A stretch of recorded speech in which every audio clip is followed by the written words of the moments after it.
Welcome to completely new territory. Route 17, beware of rapidly flowing water. This place brings to mind images of some of the later water routes in Hoenn. In fact, design-wise, it's almost exactly the same as a lot of them. You got these shallow patches, you've got rapids, you've got fishermen staying on these shallow patches, you've got wild Pokemon encounters in water spots this small. Yeah. This area actually holds an interesting place in my heart for me, because this is around the place where I tended to do most of my special defense effort training back in the original Black and White. Oh, and hey, we got a TM out of the deal, Toxic. That could be pretty useful, considering that, yeah, okay, let's check out what's in this patch. Sorry. So yeah, Toxic helps, ooh, okay, this thing, we have seen this thing before. This is Alomomola. Now, the interesting thing about this Pokemon, probably the most interesting thing about it, is the fact that when it was first revealed, everyone thought it was an evolved form of Luvdisc. Turns out the two aren't related at all. Also, it has kind of a stupid moveset at this point. This may be the first time we're seeing Heal Pulse.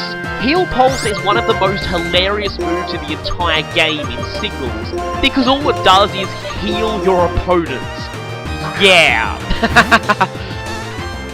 You know, I probably could have caught this thing with full health and a netball. You might notice it's reasonably low level. I'm not going to use this, I'm just catching it just to show off the Pokedex entry, really. I mean, seriously, like I used a Alomomola, it's actually really not that good. It's got great HP, but nothing really much useful about it. Wow, and that's a that's not a very useful Pokedex description. It can heal things, that's it. Oh well, I'm gonna have to nickname this thing even though I'm never actually gonna use it. Oh, I'll just name it Nursey. Yeah, a lot of the nurse-type trainers like to use these things because, yeah, I mean, they're the closest thing Pokemon has to an actual healer class. Well, that and Ordino. Heal Pulse is much, much more useful in doubles and triples. It actually heals one of your allies, provided you aim it at them. Yeah, the whole healing your opponent thing would be kind of useful if there were certain types of Pokemon that got hurt by healing, like Undead in like Final Fantasy games, but yeah, that's probably not going to happen. Oh, another Alomomola, really?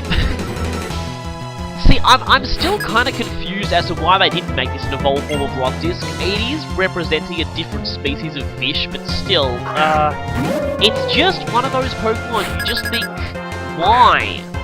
Why does it even exist? There doesn't really seem to be much purpose in it. It just doesn't really make all that much sense.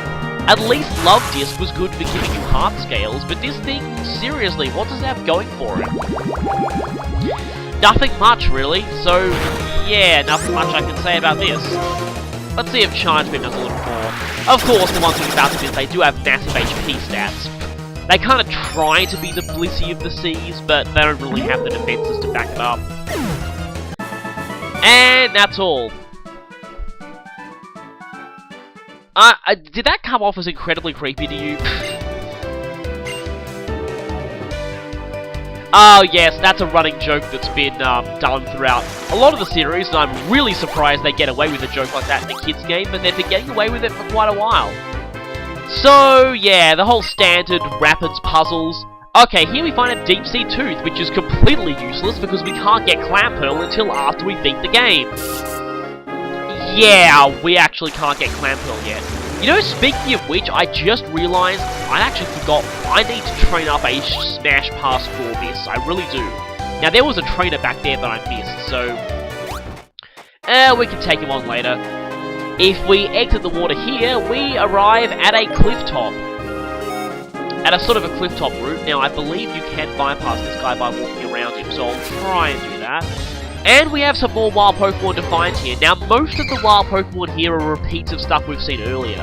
There is, however, one particular evolved form of something that we couldn't catch before, and getting one of those is going to be very, very useful because they start with a certain move that is horribly, horribly broken.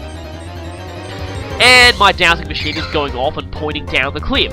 Definitely don't want to take that advice.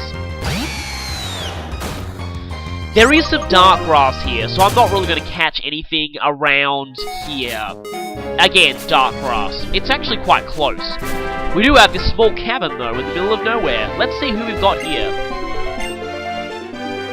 We have free healing. That's actually quite useful, considering that this route is pretty convoluted, and we're probably going to get damaged quite a bit navigating this place. Now, this guy here is going to entrust you with an egg. Unfortunately, my party is full. This egg really wouldn't be that useful to me anyway. Since I'm never going to get it, I might as well tell you what it is, but first we'll talk to this guy. This shady guy, who's totally not suspicious at all, has a sweet deal for us.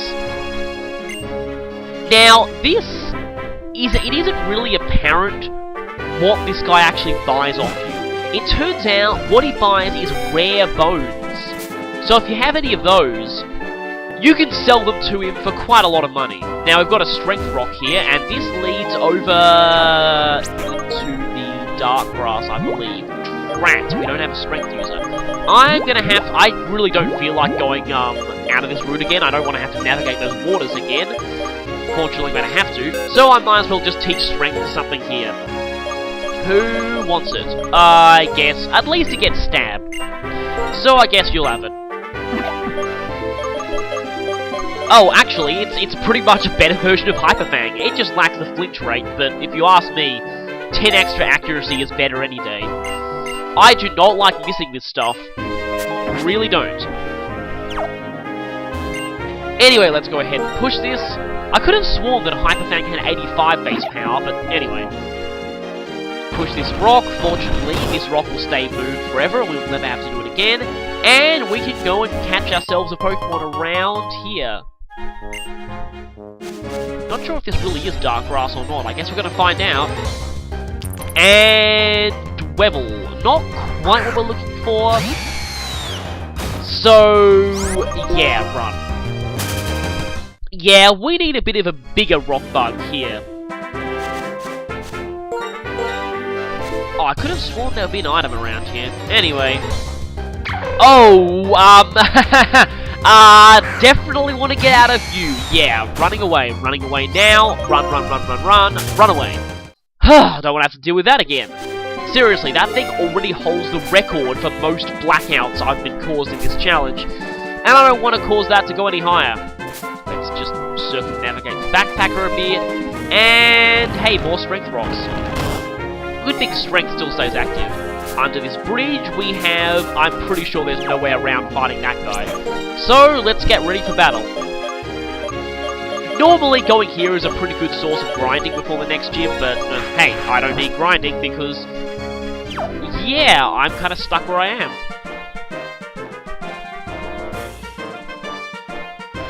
And yes, if you didn't see the town map or have a guide, you probably won't know this place even existed.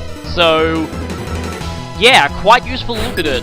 I'm pretty sure the developers deliberately added this route in just after you get the town map so that you could, you know, look at the map and see, hey, look, there's this extra route off here. Actually, the town map reveals something else interesting about this route, but oh, it's Whimsicott. You know I wasn't going to be outspinning you anyway, so there's no reason for you to do that. See, I love pranks to Tailwind on Whimsicott, but it's a lot better when you have, you know, more stuff on your team that can benefit from it. Whimsicott's actually not that great on its own. Unless this thing already has Hurricane, it probably doesn't. Yeah, Whimsicott's more of a support Pokemon, but it is very, very, very good at that job. Very good. And wow, you're really going overkill with that speed, aren't you? You seriously want to make sure you get first strike against me. Wait, how many times have I missed with Hypnosis? Is that 5? Wow, wait, that was 6? I'm actually going to check back on my footage to see if that was really real or not. 7! And yes, this really is happening.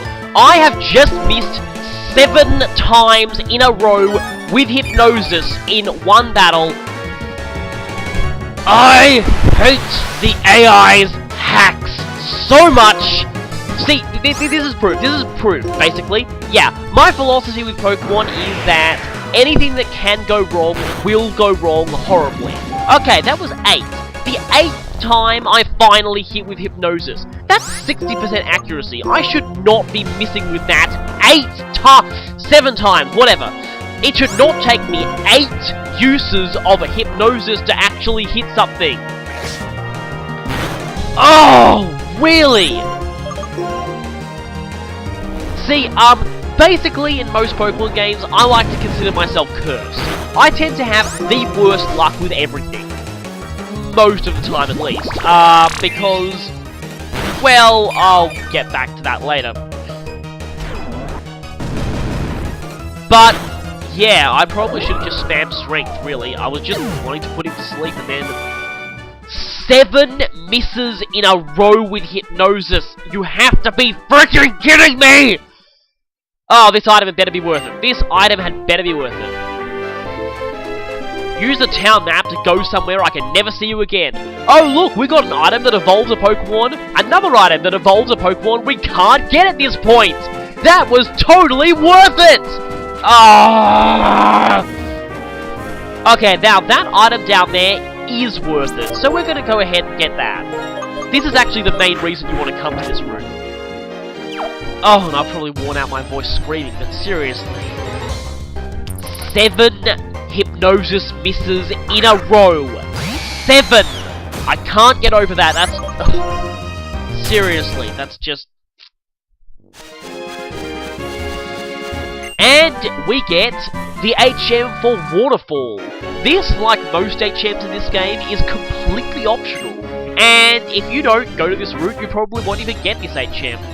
It's kind of useful if you want a physical water move, so I guess it'll be kind of good on Red Eye because he's better physically than specially. Well, definitely physically because he's got Adamant and a 31 attack IV. But this also, now, because you don't need gym badges in order to use HMs anymore, you can start climbing waterfalls right now. If you're so inclined, there's one back in Lost Lawn Forest that leads to a patch of grass you wouldn't be able to access before. And I believe there's a few items up there too. I'm not actually going to go back there, but... Anyway, I'm pretty sure that's the only waterfall we've seen at this point, but at least you can do it now. Most oh, that's a veteran. Veterans are basically more powerful versions of Ace Trainers. Kind of like the evolved form, if you will. Veterans used to be depicted as old men, but they're now depicted as sort of young adults, which is kind of interesting because they're sort of reflecting the actual players of the series who have grown up with it since the beginning and are probably about that age now. And yeah, they're definitely series veterans. Now this guy is being a sort of a spinning sentry there, so we'll have to watch it, and I don't think there's anything worth it past him, actually, so not going that way. This place is actually pretty confusing. There's a lot of paths that lead all over the place and a lot of items to find, but there's a whole other side of the island that is quite tricky to get to, and this is about the part I started to get confused. But, oh hey, there's an item over there, and another backpacker. Now, since the last backpacker used Whimsicott, I'm going to take a guess as to what this backpacker is going to use, and I am not going to like it. Oh boy, if my guess turns out to be true, one Pokemon like most backpackers. Oh, okay. It's still something I hate, but not the thing I was expecting. Oh, okay. Please don't use Double Team. At least this thing can't Volt Switch if it's on its own. Oh, hey, and I'm already faster, so not much need for Flame Charge. My electric moves are actually going to be neutral on this thing, so... yeah. You know, I just realised how irritating this thing's going to be with 6th Gen rules now that electric types are immune to paralysis. Speaking of 6th Gen rules, they look kind of interesting. A lot of people are worried that Ghost's immunity to traffic moves is going to make them broken. I really don't think Ghost is going to be as broken as Dragon was, mostly because... okay, see this? 6th Gen rules, that would not have happened. So, the reason why is that Dragon... not only do most of its Pokemon have ridiculously high stats, but it's got things like Draco Meteor, 120 base power with not many downsides, also Outrage. Ghost has nothing like that outside of Giratina, so I really don't think it's going to be that broken. Of course, I say that now. Rule 1 of Pokemon metagame, never ever ever predict anything before the games come out. Never do that, because it always ends badly. It's actually kind of hilarious to go back and look at Cerebi.net's Pokemon of the Weeks just when Diamond and Pearl first came out and saw things like are them saying things like Garchomp. It's unlikely to live up to the hype it's received. And on Rhyperior, it's been hyped for a reason. Expect to see a lot of it. Yeah, anyone who knows what actually happened with those two would just be laughing out loud at that kind of prediction. But it happened, it really did. And back on topic, in order to explore the rest of the island, we have to get ambushed by wild Pokemon. Yeah, something I should probably mention here. The thing I was saying about this route having a special place in my heart before I got interrupted by Alola Molars. Not only did I do most of my special defense effort training here back in the original Black and White, I actually managed to run into a shiny Frillish here. Sadly, I've kind of lost my copy of Black and I can't find it, and I never really got a chance to train it up. It had a timid nature, so kind of weird, but I was thinking maybe Choice Scarf, Water Spout? Maybe. And we're all the way back here. Basically, we've got to find some path through these currents that'll take us somewhere new. And it's not this way. Yeah, this is about the part where I get kind of lost. At least this route isn't nearly as bad as that route with the currents in 3rd Gen. Yeah, that was annoying.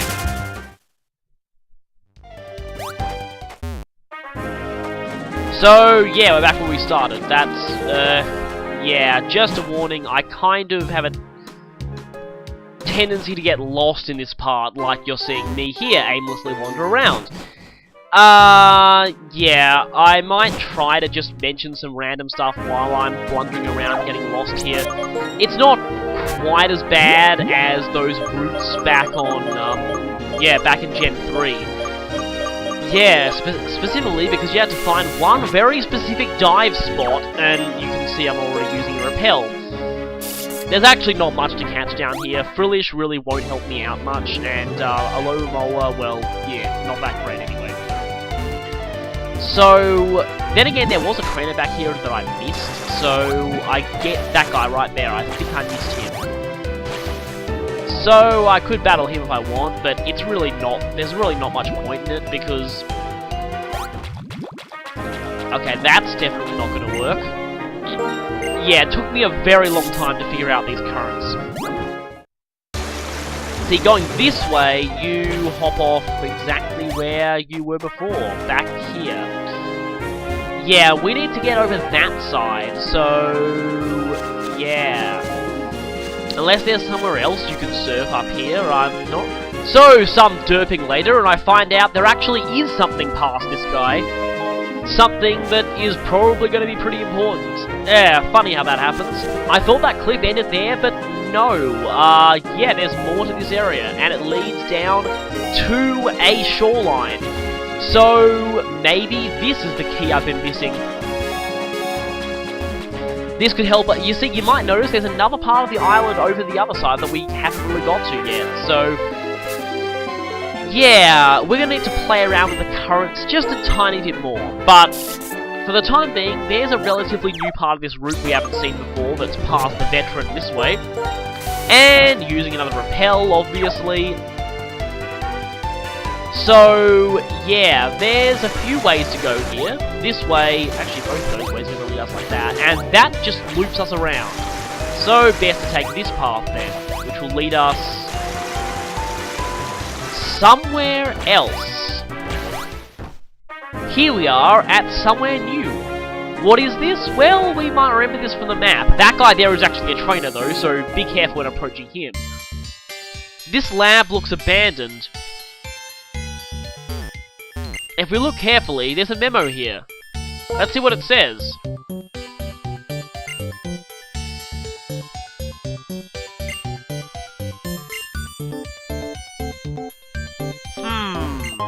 That's interesting. And of course, in a dubious lab, we find a dubious disc.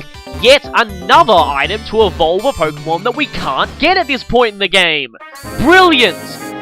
Yeah, I wonder if they meant you to save this route until post-game. Shaking grass, that's interesting. Now, I actually will want to head out here because that item there past the scientist is very, very useful. Let's just see what this shaking grass holds for us. The P2 lab actually has a few new encounters that aren't like anything else on the route. I'm pretty sure it's considered a totally new area. But anyway, we saw there that this is an old Team Plasma lab. Apparently they were working on some kind of, here we go, TM Thunderbolt. Very, very useful. Anyway, apparently Team Plasma was working on some kind of ultimate Pokemon, and N forbade it because the research was too cruel. Does that remind you of anything? Well, it harkens back to Generation 1, but this isn't Mewtwo we're talking about. Considering the modest nature, Thunderbolt might be a good move on this guy. Anyway, back to what I was saying. I probably can mention at this point, since you'll never actually see this, the Pokemon they're mentioning there is Genesect, one of the event Pokemon for this generation. I really don't like event Pokemon very much. Again, I have this belief that in all, like, actual competitive tournaments, event Pokemon should be banned by default, not because of them being too powerful, but because of the fact that they give an unfair advantage to people who can access the events. Not everyone can. Then again, I'm biased, because living in Australia, we got next to no events at all until 4th Gen. And that was useless. Yeah, getting out of here is going to be the tricky part. Now, there's exactly one path through the tides here that will take us to a part of the main island that we haven't got to before, and that's where I'm going to be looking for. Hopefully I don't spend the rest of the episode looking for it, but anyway. I believe if you bring Genesect to that lab, you can get the different drives for it. The drives actually aren't that useful anyway, except for the water one, apparently. I don't really know much because I don't use Genesect, but anyway. Or is that only the sequels? I'm not sure, really, but there is some kind of event involving that lab if you have Genesect in your party in one of the Unova games, not sure which one. Ah, yes, slipping through the currents like this. This is a trick that has appeared in most Pokemon games with currents. Often there's a short path that leads sort of in between the currents. And we have a trainer here. I think the reason why I was listening to the music here is because the encounter theme for male swimmers was something that I'd completely forgotten about because there are so few of them in the game. When I was looking through the black and white soundtrack, I heard this track, and I was convinced it was an unused encounter theme. That's how rare it was. I must have forgotten that it played when encountering male swimmers, but I'm not sure if there's any other trainer class, and oh yeah, Frilishers have this really annoying ability, Cursed Body. Newly introduced in this generation, Cursed Body causes any move that hits the Pokemon to have a slight chance of being disabled. That is really, really annoying. And hey, Browolf would be immune to that if this was 6th Gen. Actually not sure if the immunity only applies to electric moves that cause paralysis, or just everything that causes paralysis. Presumably everything. And I am not going to let you sweep my team like you almost did last time. Also, interesting thing about male swimmers is that they have a history of getting censored throughout the series. Their Japanese sprites tend to be wearing Speedos. The English versions digitally lengthen their swimming trunks to make them look more like actual swim trunks and not Speedos. Yeah, there are actually quite a lot of trainer sprites that have been censored in the series. They kind of stopped doing that mostly, except for swimmers, after I think it was 2nd Gen. I think one of the female swimmer sprites in the earlier generations was winking at the player, which the censors found too suggestive. There was the beauties also were also winking, I think, in Gen 2, so they censored that. They have censored fishermen smoking as well, because apparently fishermen smoking is a common stereotype in Japan, common enough to be considered acceptable even in a children's game. Not so much in the West, so that got censored.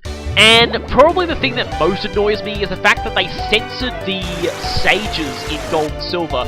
Fortunately, they, The thing is, I never really understood. I found, Nintendo's early policy of removing religious references just downright offensive and almost borderline racist when you're removing religious elements of Japanese culture, like prayer beads and Buddhist monks and things like that.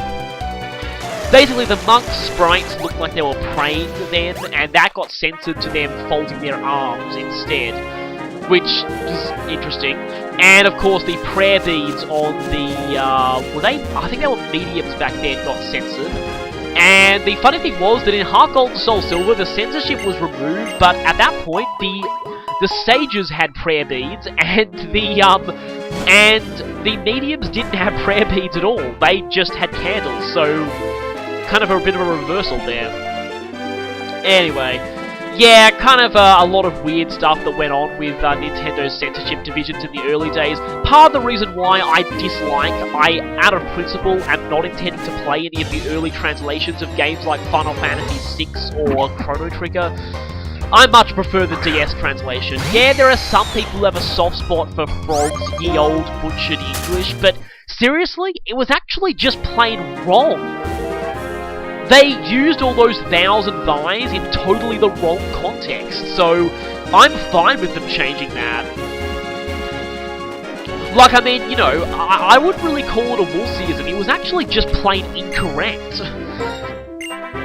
But anyway, enough about that. I mean, I was mostly talking about the fact that they censored spells like holy to white or pearl, which I just found weird. Really, really weird. This is despite the fact that they let an outright cross be depicted in The Legend of Zelda 2. So, yeah, that's strange. I probably shouldn't be talking about that because it's kind of irrelevant to Pokemon. But anyway, a bit of brief history of Nintendo censorship there. Fortunately, they don't censor stuff nearly as much as they do now. They're not for kids. Yeah, if you want to talk about censorship in the context of Pokemon, then I haven't battled you before, really? Well, I guess I might be onto the right track with this path. Very, very thin line of water between the two currents. Not surprised I didn't notice this before. But anyway, if you want to talk about censorship with regards to Pokemon, then, well, yeah, one company certainly comes to mind. Fortunately, they have nothing to do with the game, so, part of the reason why I love the game so much more than the anime. Which is an understatement, because I absolutely hate the anime. And hey, look, I've got a perfect target for my new Thunderbolt. Double weakness. And the levels are already starting to get higher than the highest I can get, so better go catch some new Pokemon in the new areas we have. There's something new we can get here. Technically speaking, I could catch myself a new Sword, but I don't particularly want to get sort of duplicates of things I've already caught. I'm avoiding that. I know I did for Lillipup really early on, but that was the only exception I'm making. Just because the level difference made a big difference back then. Ah, this place looks like we've found a new part of the route. Don't jump off there. Oh, actually do jump off there, because there's an item here. Heart Scale. Always nice, this will help us relearn moves. Very useful in a challenge like this, where you're stuck with Pokemon at the level you catch them. So, often they will have forgotten good moves they learned earlier on. Now, we have a Battle Girl on the beach here, and quite a wide beach at that, and I was standing right on an item. Oh yeah, interesting fact about some of these pearls. I'm not sure if it's the big pearl, but apparently, a few of the, I think it's heart scales, and I know it's pearls, actually respawn. I didn't know this for a long time until I started looking up Bulbapedia for this route and things like that, but apparently some of the hidden items on this route actually respawn. I guess it's meant to represent, you know, more pearls washing into the tide or things like that. But, yeah, here's the dark grass. That stuff I saw before wasn't dark grass at all. This is the dark grass, and this is where I want to catch stuff. Yeah, the levels go quite a bit higher than we have access to, before, so let's just pick up, well, let's get interrupted by a wild Pokemon and then pick this up. Ah, here we go, Crustle. This is the one Pokemon I am going to catch on this route, and the one thing I'm looking for. But it's not at quite the right level. So let's pick up this item, and I'll be back once I find a, a TM. That is a very, very weird move, that. I'll explain after the cut.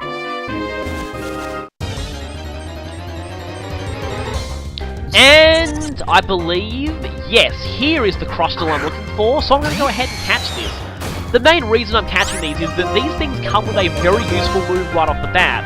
Unfortunately, it's my most hated move in the game.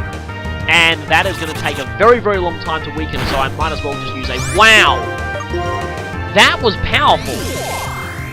Crustle's a pretty strong Pokemon too, so for this point in the game... Oh yeah! That's the move! There, my #1 most despised move in the game. I still think it's horribly, horribly, horribly broken. I could spend a whole video talking about how horribly broken Stealth Rock is, and I really hope they do something to regulate that in 6th gen, but from the looks of things, they're really not, which disappoints me. But anyway, it is going to be useful for the next gym, because the next gym is completely weak to it, so I'll take every advantage I get, I guess, and this is one of the only ways we're actually going to be able to use this move, and lol, improvised Paraflinch strategy there. Hey, yeah, I'm actually Paraflinching you. I should be ready to catch this thing quite soon. Just a little more Paraflinching. Wow, I didn't realize I could Paraflinch with this guy, but interesting.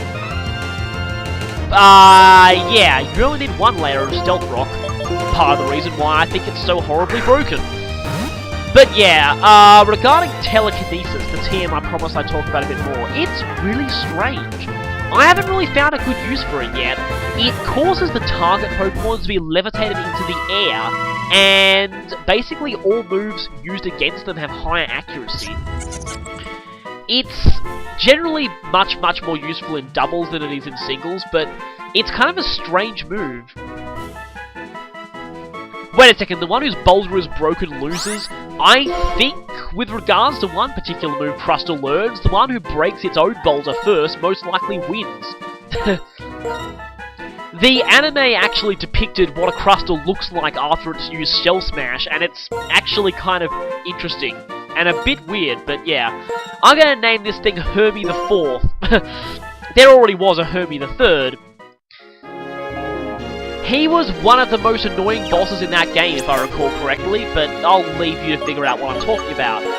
Right now, it looks like the backtracking session is just about over, so next time we'll continue the actual plot for real. Hi-ho me away!